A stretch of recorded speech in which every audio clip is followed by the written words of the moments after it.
This week, in the parish of bourses and market structure, $7.2 million for Eris. The FTC still says no to ICE Black Knight. And Sesame Street does financial meltdown. This week's letter for bust banks is S. My name is Patrick L. Young. Welcome to the Bourse Business Weekly Digest. It's the Exchange Invest Weekly Podcast, episode 185.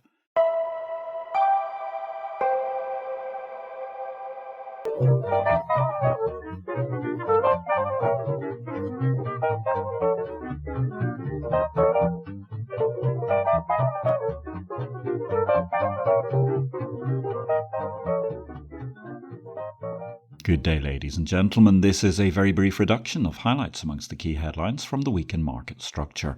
All the analysis of the many events and happenings from the past 7 days can be found in Exchange Invest's daily subscriber newsletter, the unique guide to the bourse business sent daily to your inbox. More details at exchangeinvest.com.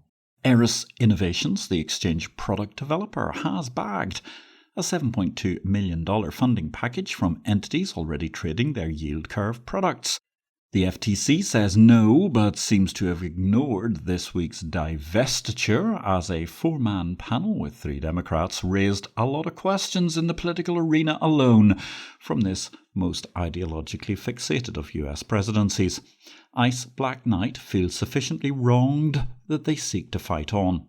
Meanwhile, in BitCarnage this week, you can catch all the coverage of the end of crypto version 1.0 as it approaches its denouement in Exchange Invest Newsletter Daily. The new bank run ended the old-fashioned way. The BitCarnage corporate body count of last week was predominantly centred around banks, and indeed, it sounded like Sesame Street does bank collapses, with all 3 of them beginning with the letter S. Silvergate Bank, the crypto bank, Silicon Valley Bank, which was more a startup thing, and Signature Bank, which also closed down last week, which was kind of more of a crypto thing as well. As I mentioned, apart from feeling like Sesame Street does bank collapses, all 3 had a lot of deposits. In the case of crypto companies and or startups, they had customer bases it was difficult to lend to, crypto companies or startups, and during the QE low-rate frenzy, they bought bonds and stuff which wasn't negative yield. Unfortunately, when interest rates rose, this drove ugly capital losses. Thus, while there may be other banks which have bond losses to eat, it's unlikely they've done so on such a widespread basis that it will provoke their demise. Anyway, this was all a mere warm-up for the story of the week, as SEC Chair Gary Gensler writing an op-ed in The Hill, getting crypto firms to do their work within the bounds of the law. First of all, that's a very interesting place to write this. It wasn't in the Wall Street Journal. It wasn't even in the New York Line. It was in The Hill, the magazine for Washington, D.C., and indeed, I quote, Gazaji noted, crypto intermediaries should structure their businesses to comply with our laws governing securities exchanges, broker-dealers and clearinghouses. They could put into place rulebooks that protect against fraud and manipulation. Crypto security issuers should file registration statements and make the required disclosures. These are the same rules that everyone else in the securities markets has played by for decades. I find, Gazaji goes on, the talking point that there's a lack of clarity in the securities laws unpersuasive. Some crypto companies might message that the laws are unclear rather than admitting that their platforms don't have sufficient investor protection. In essence, I think it's fair to say that Gazaji has walked up to the crypto industry and cried, blood, blood, blood.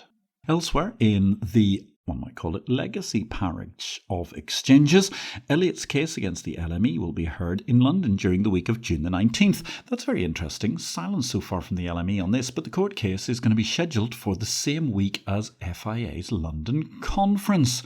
Meanwhile, massive expansion in Hong Kong. Overseas firms in Stock Connect. That's a major game changer. And in fact, therefore, that's kicking off at the start of the week and is even by the standards of the Stock Connect initiative, which EI has long supported despite what was initial local media scepticism, a terrific expansion of the Stock Connect program with international companies that are primarily listed on Hong Kong's market now available to be included in Stock Connect's southbound trading. A huge opportunity for mainland investors to diversify in the breadth of the Hong Kong market and indeed for Hong Kong exchange listings to access the vast pool of Chinese capital. It's one of those just-a-touch seismic things that presumably helped explain the swagger and the step of Hong Kong Exchange's CEO Nicholas Agazin as he was playing an active role at the Boca Raton conference over the course of the past week. What an excellent initiative. More indeed on Stock Connect developments, because there was also an expansion in the number of days you can trade. Hong Kong exchanges and the Chinese mainland have managed to smooth out a lot of the settlement arrangements. Thus, when a holiday arises, essentially Stock Connect will be open when both markets are open, as opposed to the previous status quo, which had a tendency to suspend Stock Connect trading 1 or 2 days prior to a holiday in either marketplace. That's certainly something that's going to be benefiting the Stock Connect program into the future. Results this week, well, I think the most exciting sets of results we had were perhaps Bolsa y Mercados Argentinos. Their Q4 results were spectacular. Revenues up 83.5%, no less. At the same time, solid results from SIX, slight falling off in terms of the operating income, 0.3%, but the overall group net profit came in at 185 million Swiss francs. Resilient exchange of the week, Moscow exchanges. Their Q4 earnings, they were somewhat rebounding. Net profits up 29.2%. Hashtag despite Mad Vlad. While currently isolated from the rest of the parish due to understandable sanctions provoked by Russia's dumb invasion of Ukraine, the MOEX continues to demonstrate indomitable flexibility and a desire to survive and thrive. New markets this week, 2 interesting pointers to bear in mind. North Macedonia will be launching its power exchange in May. And in Egypt, the FRA, they've made legal amendments to establish the Futures Exchange of Egypt. In deals this week, it was a busy week for deals in the parish. All the deals were in Exchange Invest Daily, the newsletter no person can afford to be without in capital markets and market structure. For the sake of this podcast, looking at some edited highlights, well, there was one really major story this week. Black Knight, they came in, they sold a unit to address the FTC concerns on the ICE deal, but that wasn't enough for the FTC, provoking some, well, relatively frustrated comments from the Intercontinental Exchange, and I quote, "Although ICE strongly believes that acquiring Black Knight is entirely pro-competitive, ICE and Black Knight previously announced an agreement to sell Black Knight's Empower loan origination system, LOS, business, including its exchange, lending space, and AVA solutions to a subsidiary of Constellation Software Inc. in connection with efforts to secure clearance of ICE's proposed acquisition of Black Knight under the Hart-Scott-Rodino Act. The FTC's attempt to block the combination despite this divestiture remedy is without merit and serves only to delay improving the experience and outcomes for all participants in the mortgage industry." The joys of the blob, I have to say. The FTC had signalled it would move on Thursday, and so it did last week, albeit without, it appears, having paid any attention to the considerable divestiture made earlier in the week by the merging parties. Such is the wondrous way the blob greets tax dollars with a self-righteous contempt for the folks whose hard-earned is being spent. Over at Blackstone Thomson Reuters Refinitiv LSEG, Blackstone Thomson Reuters, they're launching a sale of a $2 billion LSEG stake. And at the same time, Eris Innovations have announced a strategic investment round to capitalise on new margin treatment in their business.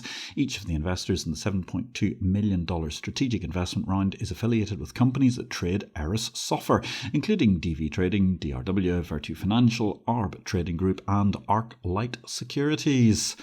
As part of that deal, Jared Vigosson, the co-founder of DV Trading, has joined the Eris Innovations Board of Directors. If you're looking for some reading, of course, at this point in time in the cycle, trying to understand the future of markets, technology, finance, it all, Victory or Death, Blockchain, Cryptocurrency, and the FinTech World is my most recent book. 20+ years on from the capital market revolution, Victory or Death is published by DV Books and is distributed by Ingram worldwide. While you're waiting for your copy of Victory or Death to arrive, check out our live stream Tuesday 6 p.m. London, 1 p.m. New York time. It's the IPO video live show. Catch the back episodes on LinkedIn and YouTube via IPO-VID. Our most recent show, we had a phenomenal episode with Jennifer Ilkew, ICE cresting the derivatives wave with the head of ICE Futures US. Coming up next week, we've got a little bit of numismatism. Colin Formosa, who's a leading figure in the Malta Numismatic Society, he's going to be talking about Maltese money and more the world over in a history of exciting coinage. Product news this week, NCDEX are going to be relaunching ground nut futures in the near future. ICE are going to be hosting carbon credit auctions for Up Energy.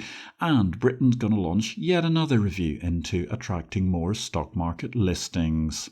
Perhaps the most interesting issue of the week was the scandal around Perth Mint, which is now facing a London bullion body review, that's the LBMA, over their doping of gold.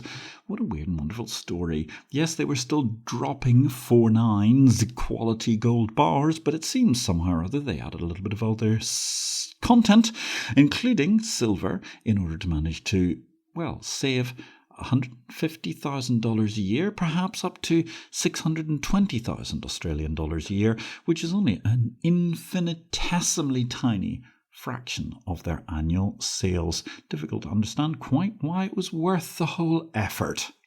In technology news this week, Bloomberg have entered into an agreement to acquire Broadway, who are a low-latency execution management offering optimized for interest rate trading, while SEBI has unveiled its framework for adopting cloud services by stock exchanges. In regulation news this week, SEBI have sought to step up sway over the boards of bourses and clearing corporations, a rather dubious construct, it has to be said, from the seemingly micromanaging Indian regulator. At the same time, ESMA are seeking yet more tools to tackle clearing crises. And Chinese financial regulators are facing deep pay cuts after an organisational revamp. And that leaves us only to consider, ladies and gentlemen, that, just over a decade ago last week, the Falkland Islands concluded a historic referendum, the 10th to the 11th of March 2013. This followed contentious arguments from Argentina, which have been re-emerging in recent years as the Argentine economy continues to disappoint. The turnout in the Falklands referendum was a substantial 92% of the electorate, and the result not remotely open to question, except it seems subsequently by the malcontents of Buenos Aires and the surrounding nation. The response was a brutal rebuttal of Argentine calls for negotiations on the island's sovereignty, with 99.8% of all votes cast supporting the Falklands remaining a British territory. A total of 3 votes were recorded against continuing British oversight. And on that mysterious and magnificent note, ladies and gentlemen, my name is Patrick L. Young, creator of marketplaces the world over and publisher of the Exchange Invest Daily newsletter, wishing you a great week in blockchain, life and markets.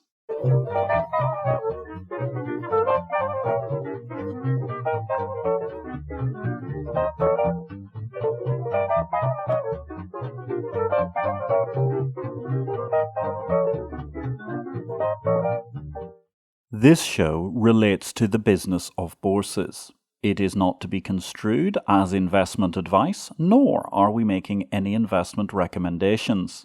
Please consult an investment advisor before you make any investments, and for goodness sake, do your due diligence and do not make investments without complying with the regulations in your home state. Exchange Invest cannot be held responsible for any investment decisions made as a result of our program, which is for entertainment purposes only. The material herein is copyright Patrick L. Young at the date of publication, while our music and sound effects are sourced from copyright-free sources. Thanks for listening to Exchange Invest Weekly, the exchange of information.